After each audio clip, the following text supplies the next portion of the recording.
Kamalapur rail স্টেশনের 8 নম্বর platform থেকে জাহানাবাদ এক্সপ্রেসটি খুলনার উদ্দেশ্যে রওনা দিয়েছে। এটা এখন 8টায় ছাড়বে এবং 11:15টায় ঠিক খুলনায় গিয়ে পৌঁছবে।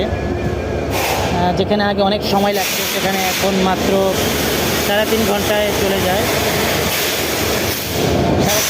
হ্যাঁ, আমি পদ্মা সেতু হওয়ার আগে আমি যখন খুলনায় গিয়েছিলাম সকাল 9টায় ট্রেনে উঠেছি, সেটা একদম গিয়ে সন্ধ্যা 7টায় থেমেছিল। এখন যেহেতু পদ্মা সেতু হয়েছে এবং এই ট্রেনটা এদিক দিয়ে যাওয়ার কারণে মানে পদ্মা সেতু হয়ে যার কারণে 3.5 ঘন্টা লাগে, যেটা আগে প্রায় 12 ঘন্টার মতো লেগে যেত। তো আসলে শেখ হাসিনা একটা কাজ ভালো করেছে পদ্মা সেতু করার কারণে, দেখুন মাত্র 3.5 ঘন্টায় সবাই চলে যেতে পারছে খুলনায়, যেখানে আগে অনেক সময় লাগতো। তো আর এই ধন্যবাদ সবাইকে। কমলাপুর স্টেশনের শহরতলি প্ল্যাটফর্ম থেকে, যেটা 8 নম্বর থেকে ছেড়েছে। দেখুন এটার ট্রেনটা হচ্ছে মানে ইঞ্জিনটা হচ্ছে আমেরিকান এবং ট্রেনের বইগুলো হচ্ছে কোরিয়ান। তো ধন্যবাদ সবাইকে।